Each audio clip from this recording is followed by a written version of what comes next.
Salut à tous! Tout d'abord, je tiens à m'excuser pour le temps que j'ai mis à faire cette vidéo. Je l'ai annoncé il y a plusieurs mois. Il y a même eu des abonnements suite à cette annonce, mais voilà, la vie.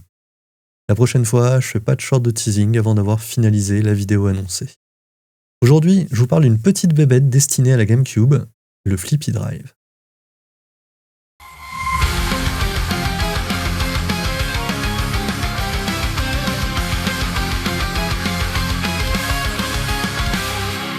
Alors, qu'est-ce que le Flippy Drive? C'est un ODE. Mais qu'est-ce qu'un ODE, pourraient me dire certains d'entre vous? Eh bien, en ce qui concerne nos consoles, un ODE, ou Optical Drive Emulator, est un émulateur de lecteur de disque optique. Il s'agit d'un élément matériel qui va soit venir en remplacement du lecteur de disque, soit en complément de ce dernier. Ça dépend des modèles et des machines. Pour faire simple, ça permet de lire sur nos consoles les images des CD ou DVD à partir d'autres supports de stockage. Souvent des cartes SD, mais ça peut être aussi un disque dur ou un partage réseau par exemple. Je préviens tout de suite, je ne vais pas rentrer dans l'ultra détail des possibilités du Flippy Drive. L'idée est juste de faire un tour global du propriétaire. Alors quelles sont les particularités du Flippy Drive qui m'ont orienté vers son achat? Tout d'abord, nous sommes sur du solderless, c'est-à-dire que cela s'installe sans fer à souder, et ça, c'est bien. J'ai installé dans une autre console un Pico-Boot, ça se fait mais c'est moins drôle. Il vous faudra quand même prévoir un truc un peu inhabituel, c'est un tournevis Gambit en 4,5 mm pour pouvoir ouvrir la console. Une fois à l'intérieur, on est sur du classique. Ensuite, le Flippy Drive permet de conserver le lecteur de disque original, ce qui n'est pas rien pour ceux chez qui il fonctionne encore. Ce qui n'est malheureusement plus le cas du mien, mais qui sait si je n'en récupérerai pas un jour. Étant donné que vous pouvez laisser le lecteur d'origine, vous pouvez donc continuer à utiliser vos jeux d'origine, soit de manière totalement transparente, soit en apportant quelques petites optimisations au niveau du choix de la résolution et du dézonage. Rien que pour ça, c'est déjà pas mal. Vous avez aussi une fonctionnalité que je n'ai pas pu tester, vous allez comprendre tout de suite pourquoi. Vous pouvez ripper vos propres disques. Vous allez donc pouvoir faire vos propres sauvegardes de disques, à condition que votre lecteur soit fonctionnel, évidemment. Si jamais un jour j'en récupère un qui marche, j'essaierai cette fonctionnalité. Vous pouvez aussi démarrer votre GameCube sur le Cube Loader, qui est l'interface par défaut du Flippy. Sur Swiss, qui est la référence habituelle des interfaces non officielles, ou sur GBI par exemple, pour utiliser le lecteur Game Boy directement, sans passer par une autre interface avant. A noter que le Flippy Drive est compatible avec la même carte Pro, qui est un must en termes de carte mémoire. Si vous ne modifiez pas la configuration par défaut, il vous créera automatiquement une carte par jeu, ce qui est nickel. Mais c'est débrayable si vous n'en avez pas envie et que vous préférez continuer à gérer vos cartes autrement. Et enfin, la grosse fonctionnalité qui m'a fait partir sur le Flippy Drive, c'est la possibilité, encore en développement, mais ça fonctionne déjà bien, de lancer vos jeux depuis le réseau. J'y reviens plus spécifiquement plus tard car il y a tout de même quelques petites choses à savoir. A noter que cette fonctionnalité réseau permet aussi d'accéder au contenu de la carte SD à distance, et ainsi d'éviter d'avoir à aller chercher la carte SD dans la GameCube et donc de la démonter pour chaque modification ou mise à jour. Le réseau fonctionne en Wi-Fi ou en Ethernet selon votre choix. Attention, pour le moment c'est l'un ou l'autre, mais il est prévu qu'il soit possible de changer à la volée plus tard. J'avais prévu de faire un tuto complet avec désinstallation de mon ancienne ODE, le Cube ODE version 1, puis installation du Flippy Drive. Mais honnêtement, c'est tellement simple que je ne peux que vous réorienter vers la doc officielle qui vous guidera pas à pas bien mieux que moi et avec des images beaucoup plus claires que ce que j'avais sous la main.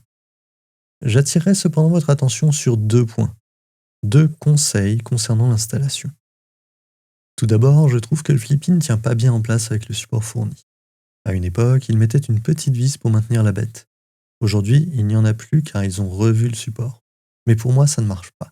Une petite astuce, comme je vous le montre actuellement, un petit serre-câble, tout fin sur le haut et ça tient parfaitement, à condition de ne pas jouer au foot avec la GameCube. Mais si vous faites ça, je peux plus rien pour vous. Si comme moi, vous avez l'intention de lancer des jeux depuis le réseau, et plus spécifiquement en Ethernet, vous serez amené à prendre la version avec l'extension. Et à l'installation, ça mérite encore clairement quelques petits ajustements. Comme vous pouvez le voir, j'ai vraiment dû forcer pour faire rentrer le connecteur RJ45 femelle dans son support. Ça donne l'impression que ça peut péter à tout moment. Et ensuite, pour faire rentrer le tout à l'arrière de la machine à la place de la backplate d'origine, pareil. Il manque pas grand-chose, mais il est nécessaire de pousser un peu sur certains éléments de la console pour que cela passe. Ce n'est pas des plus rassurants. Je précise que je pensais que je n'étais juste pas doué, mais au vu des recherches que j'ai faites, on est un bon paquet à ne pas être doué. Donc je dirais plutôt qu'on est sur un petit souci de conception. Il manque 1 ou 2 mm, je suis sûr que c'est gérable. Allez, on regarde ensemble comment ça marche une fois que c'est installé. Tout d'abord, la première chose à faire est bien évidemment la mise à jour du Flippy. Pour cela, vous allez vous rendre sur le lien affiché à l'écran, il est aussi en description, pour le télécharger. Ensuite, on le met à la racine de la carte SD, on remet la carte SD en place dans le Flippy Drive, on appuie sur X au moment du démarrage de la console, et là vous choisissez Update, Reinstall Firmware, et c'est parti pour la mise à jour. Si vous n'êtes pas une âme d'aventurier, restez sur la dernière version stable, c'est-à-dire au moment de l'enregistrement de cette vidéo, la 1.4.2. Et j'ai envie de dire, c'est fini. Vous mettez vos ISO, FDI, GCM ou DOL sur votre carte SD, soit à la racine, soit dans des sous-dossiers si vous aimez bien un peu de rangement, et c'est fait. Vous allumez, vous lancez, et roule ma poule. C'est pas plus compliqué que ça. Si vous avez un Game Boy Player, vous pouvez bien évidemment l'utiliser en lançant DOL GBI directement depuis le Cube Loader ou Swiss, et cela fonctionne nickel. Vous pouvez même le faire directement dans le menu accessible avec X au démarrage si vous en avez envie. Mais attention, cette dernière méthode semble supprimer des options si on en croit la doc officielle de GBI. Pour faire ça, il vous faut copier le DOL de la carte SD vers la mémoire interne du Flippy Drive en utilisant Swiss. On trouve des vidéos d'explication très bien faites si vous n'avez pas l'habitude de Swiss. Après, vous avez la possibilité d'aller quand même vous amuser un peu avec, notamment à l'aide d'un fichier de configuration à déposer à la racine de la carte SD. Même si j'ai dit que j'allais pas rentrer dans tous les détails, sachez quand même que cela permet par exemple de forcer le lancement des jeux à travers Swiss, et donc d'hériter des paramétrages vidéo qui auraient été faits. Pour les utilisateurs de sortie vidéo progressive ou d'adaptateurs HDMI, typiquement, cela pourrait s'avérer pratique.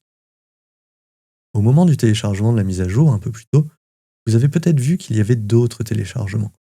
Pour une utilisation sur carte SD, vous n'en aurez pas forcément besoin. Mais sachez que la version Flippy CLI est utile à la fois pour l'utilisation réseau, mais aussi pour pouvoir compresser vos ISO si vous le souhaitez. Ça permet de gagner un peu de place sur la carte SD. Si les ISO compressés en FDI à l'aide de l'outil passaient très bien depuis la carte SD, lorsque je tentais de les charger depuis le réseau, ils n'apparaissaient pas dans Cube Loader, ou en tant que fichier corrompu depuis Swiss. Étrange. En résumé, à mon avis, pour le moment, en termes de simplicité d'installation et d'utilisation, le Flippy Drive est vraiment nickel. Même si vous n'avez jamais joué à installer quoi que ce soit dans une de vos consoles, nous sommes ici sur du mode easy. Il suffit d'être attentif, de suivre la doc officielle. Elle est vraiment au-dessus des vidéos que vous pourriez trouver, et cela se fait tout seul. Pour l'utilisation, on appréciera la possibilité de choisir entre Cube Loader et Swiss, ce qui permet de profiter de la simplicité de l'un, et pour ceux qui le souhaitent, de plus d'options avec l'autre. Et pour ceux qui ont encore plus envie de s'amuser et de profiter de certains paramétrages de Swiss avec la simplicité de l'interface de Cube Loader, c'est possible aussi. Je ne crois pas l'avoir dit plus tôt, mais vous pouvez lancer vos fichiers aussi bien depuis la carte SD du Flippy que depuis un SD Gecko ou encore un SD2SP. Cependant, je pense que la vitesse de lecture reste meilleure depuis le Flippy. Dans mes tests, je n'ai rencontré aucun plantage, aucune saccade. Je ne dis pas qu'il n'y en a pas, je n'ai évidemment pas tout testé. Mais rien à signaler de mon côté. On va aller creuser un peu la partie réseau maintenant, parce que c'est rigolo. Je ne vais pas vous mentir, j'ai été un peu déçu car je n'avais pas bien lu les éléments techniques avant mon achat. Je pensais bêtement que j'allais créer un partage sur mon NAS et accéder au dossier pour charger les jeux. Mais non. Il y a besoin d'une application serveur qui tourne sur la machine qui héberge les ISO. Alors il y a une version application standard, je dirais, nous allons voir ici, et la possibilité de faire tourner aussi une version dans un Docker. J'aurais voulu tester cette possibilité, mais mes NAS sont trop vieux, et malgré le fait qu'ils soient à jour, ils ne prennent pas en charge le système de container. Donc je n'ai pas pu tester cette option. Et un jour j'investis dans un NAS qui gère ça, je me ferai un plaisir de le tester, étant donné que stocker mes sauvegardes sur le réseau était le but principal de cet achat. N'y allons pas par quatre chemins, cela fonctionne très bien. Je n'ai rencontré aucun souci avec les jeux testés. En revanche, comme évoqué précédemment, Étrangement, autant les fichiers compressés que l'on peut générer avec l'outil du Flippy Drive fonctionnent sur les cartes SD, autant en passant par le réseau, je n'ai jamais réussi à en lancer un, que ce soit par le biais de CubeLoader ou de Swiss. Le fichier apparaît comme corrompu. Un autre défaut, pour le moment, vous ne pouvez pas passer simplement du stockage local au stockage réseau. Il est nécessaire d'aller éditer le fichier de config. Heureusement, il est possible de le faire à distance, via un client FTP, sans avoir à aller chercher la SD dans la GameCube. Mais un petit raccourci manette au démarrage serait pratique. Pourquoi cela? Car si vous avez sélectionné le mode réseau et que vous n'avez pas lancé le programme serveur, vous ne pouvez plus booter la console. Cela reste sur le message de boot réseau et tant qu'il ne trouve pas son serveur, il ne se passe rien. Il serait intéressant donc que l'on puisse dire je boot sur le réseau ou sur la carte, ou bien si le câble réseau est débranché ou que le Wi-Fi n'est pas détecté, cela boot sur la SD. Ce n'est pas la fin du monde, mais si vous emmenez votre console chez un pote, pensez à désactiver le réseau avant. J'espère que cela sera géré dans un prochain firmware. Donc, la fonctionnalité réseau, oui, c'est ce qui m'a fait choisir le Flippy Drive, mais je n'avais pas fait gaffe au fait que les simples partages réseau ne fonctionnaient pas.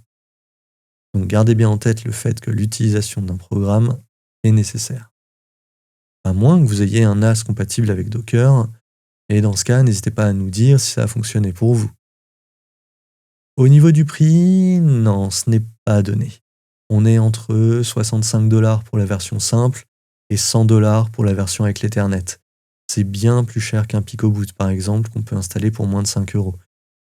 Mais la tranquillité d'esprit a un coût et le chargement réseau aussi. N'hésitez pas à vous abonner ou à mettre un like si ça vous a plu. Les commentaires sont les bienvenus tant qu'ils sont polis. Et je vous dis à bientôt. Ok, ça c'est un peu osé quand même vu le rythme de publication habituel. Mais bon, à bientôt quand même.